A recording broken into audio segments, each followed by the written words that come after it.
Hey guys, what is up? Lord Nick here bringing you another episode of the Dangerous Game Podcast. In this episode of the podcast, guys, I kind of want to talk to you about some interesting aspects of League of Legends, which is the idea of what is the hardest area to break through. Most people, when questioned about this, and even pros, say Gold 1 to Plat 4 is probably one of the hardest brackets to break through from. And there's a big reason for it. Note, the biggest reason of this is the differentiation between a Gold 2 and a Plat 2, or a Plat 3, even. Once you're into mid tier Plat, that means you've gained a bit of enough knowledge that you're going to be moving forward. That you are moving forward and starting to climb. You are actually good enough at the game that you're starting to become, quote unquote, good at the game. But when you're in gold, you're still missing a lot of key fundamentals.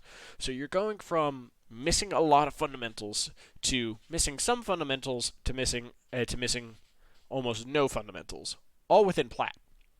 Low Plat, you're missing quite a few. Mid Plat, you're missing some. High Plat, you're missing almost none of them, but your mistakes are still big enough that you're not getting to Diamond. So, what does that make Platinum? Platinum is usually seen by a lot of low tier players as, oh, the haven of starting to become a good player. That is true and false all at the same time.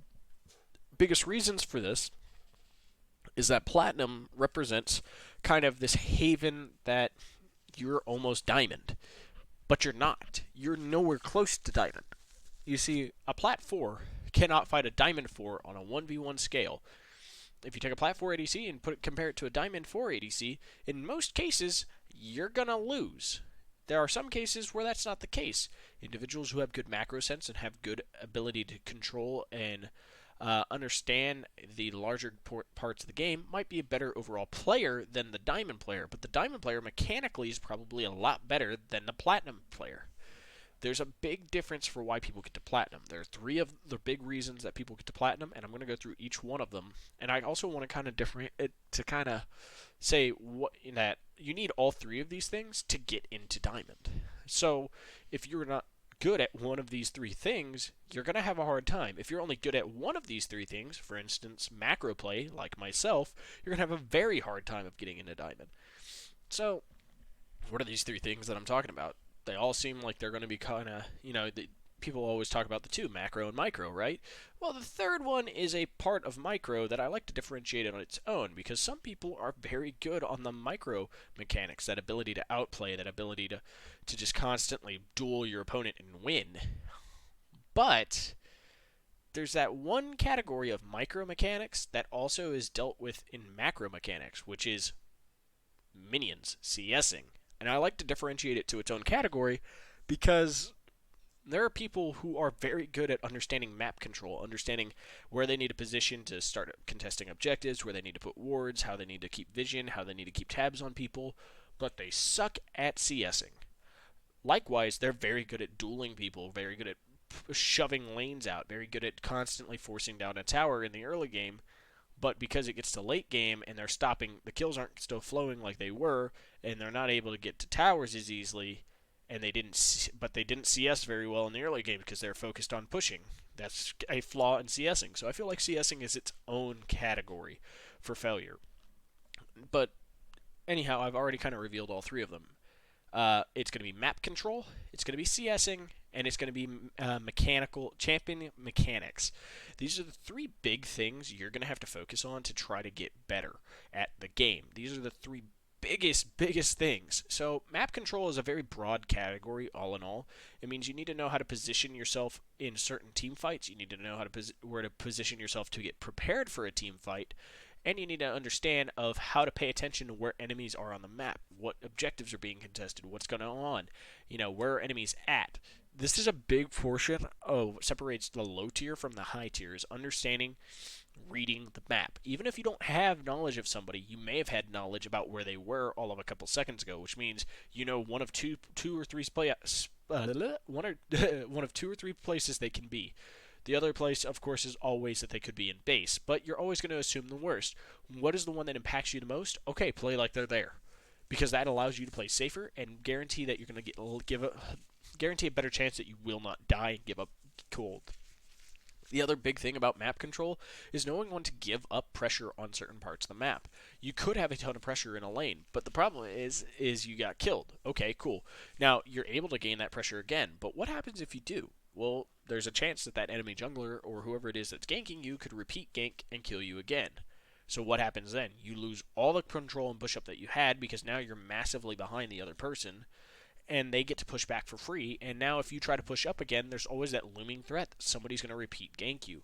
So now you're massively behind opposed to massively ahead. Sometimes letting the wave reset and push into you, even if that gives them a little CS, nets you a bigger win because the enemy jungler has something they can't do, which is gank you. Limiting what the enemy players can do is a big part of controlling the map. And some of that is just allowing yourself to give up a little bit of resources to deny a ton of resources to the enemy team. So part of that is saying, okay, cool, go ahead, take that wave of CS. Guess what? That's going to bounce that wave into me. You're going to be pushing up to our tower. Our jungler can gank you now, and now we can put you back to behind, and now I can push up more safe because now it's just the enemy jungler coming down here. There's me as support, and our jungle's still in the vicinity. He can't really oppose us. So there's a lot to know about when and how you should go in, what pressure you should be applying, who you should be allowing to push, and when they should be allowed to push. There's Oh, did my mic die?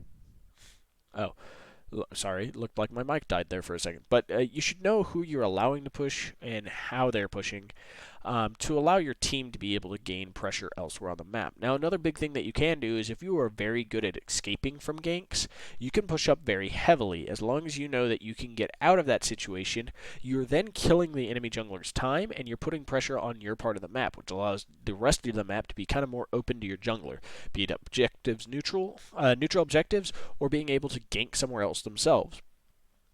As a jungle main, you also don't need to always gank the lane that's being ganked the most. Sometimes it's best to just let them take all that pressure and go and get somebody else spoon-fed to the point that they can hard carry the game. That other person may be quite behind, but if they're not constantly throwing away kills, don't go up there to try to help them, because then you might encourage them to go into a fight and die, in which then there's two of you dead, opposed to just one of you dead. Kind of get my drift there. As long as you don't, spoon-feed the enemy team, you're better off getting your own team fed, not the enemy team. So that kind of covers map control.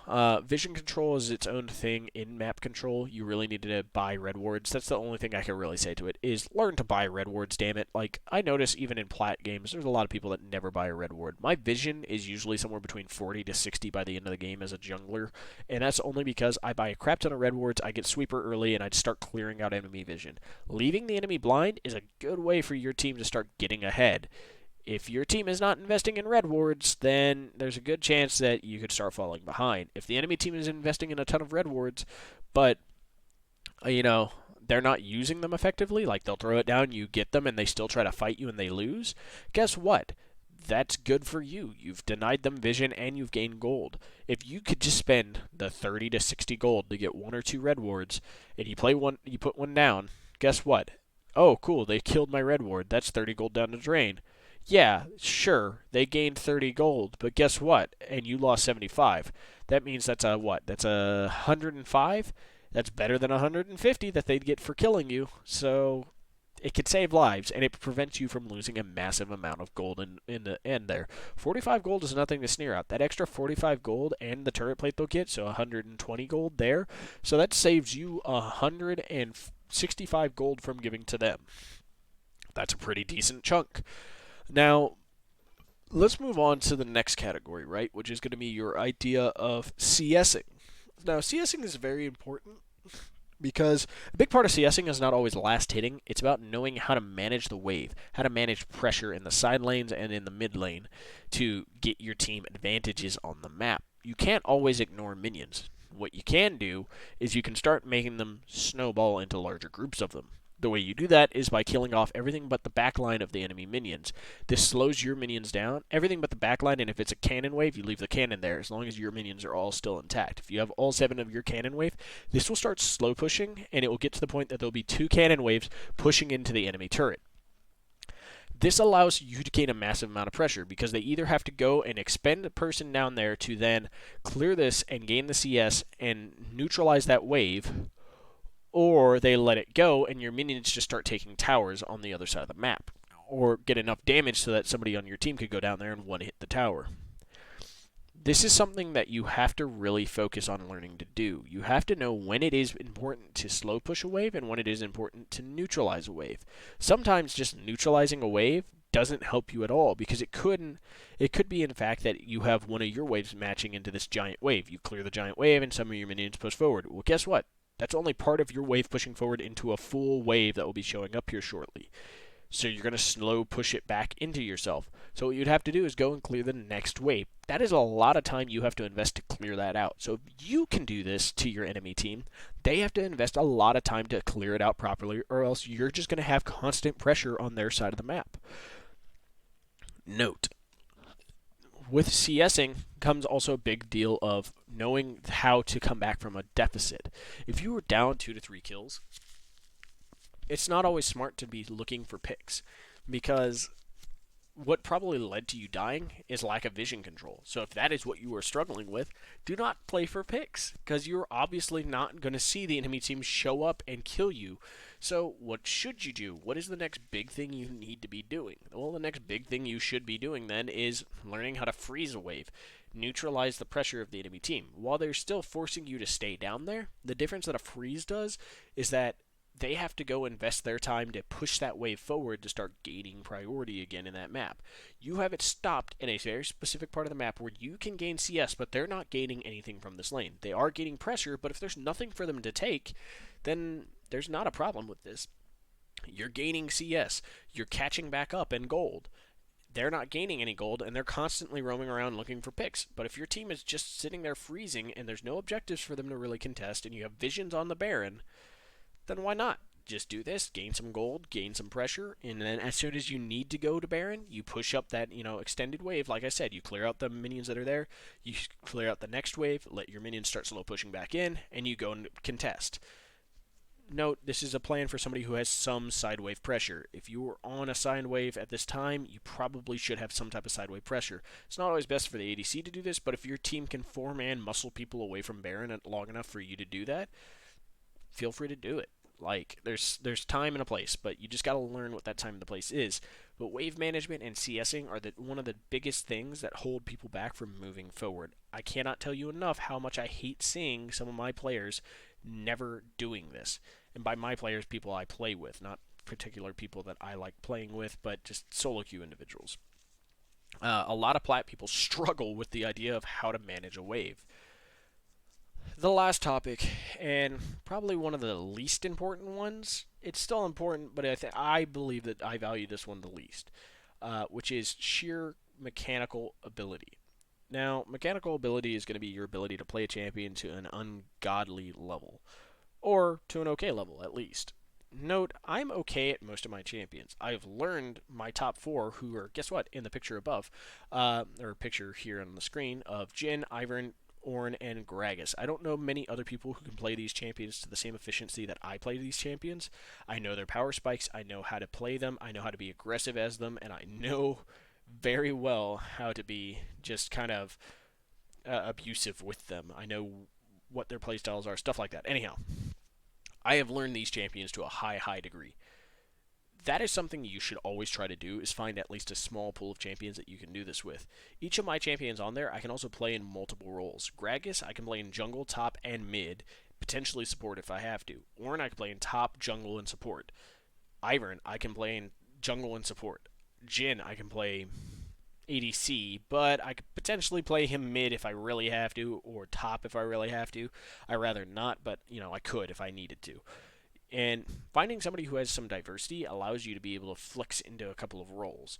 On top of that, it allows you to have a better understanding for those champions, because if they can go into multiple roles, that means you can learn different ideas of what skill do you max in this role and that role, so that when you become behind in other positions, hey, maybe I can try go into this role, because now, guess what, I might be behind on Ornn in top lane, which means I'm not going to be able to go aggressive, so I should start maxing a different skill order that would make me more supportive. Allow me to do better in team fights, maybe, per se, opposed to just solo laning.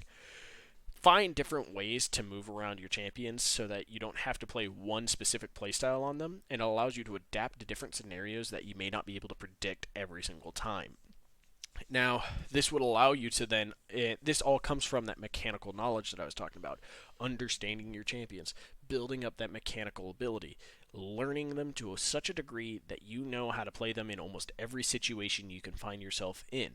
This is generally what one tricks do, and this is why a lot of one tricks make it into platinum or diamond, is because they learn one champion so well they can play that champion in every situation.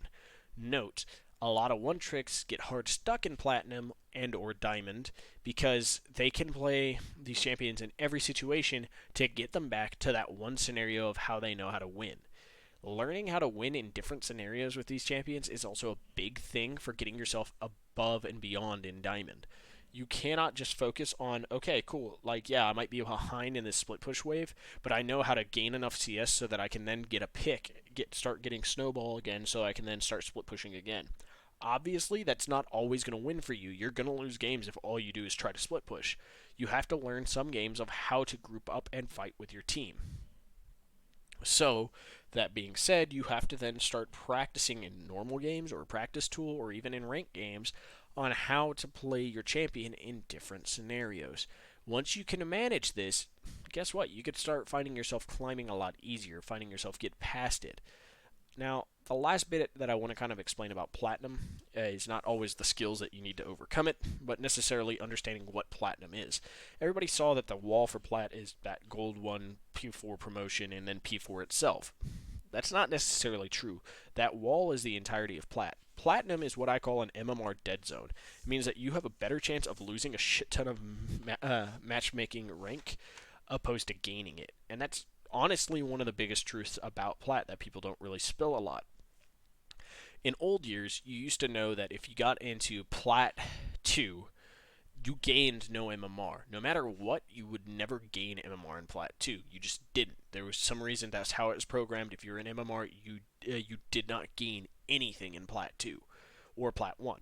Your MMR stayed the same until you hit Diamond, in which then you'd start growing massive amounts of MMR and low Diamond until you got to about Diamond 4 or Diamond 3, and it would start evening out again. Don't know why it did this, but nowadays, because of the shift in the ranks, it's really all of Plat is encapsulated by this. The gain that you gain in Plat is really, really low. If we were going to put it into number standpoints, this is the way I'd best suit it. You'd gain 2 MMR every win, you lose 4 every loss. It's a double or nothing situation. You constantly keep winning, and you'll climb, or if you lose one, you lose 2 games. It's like if you lost...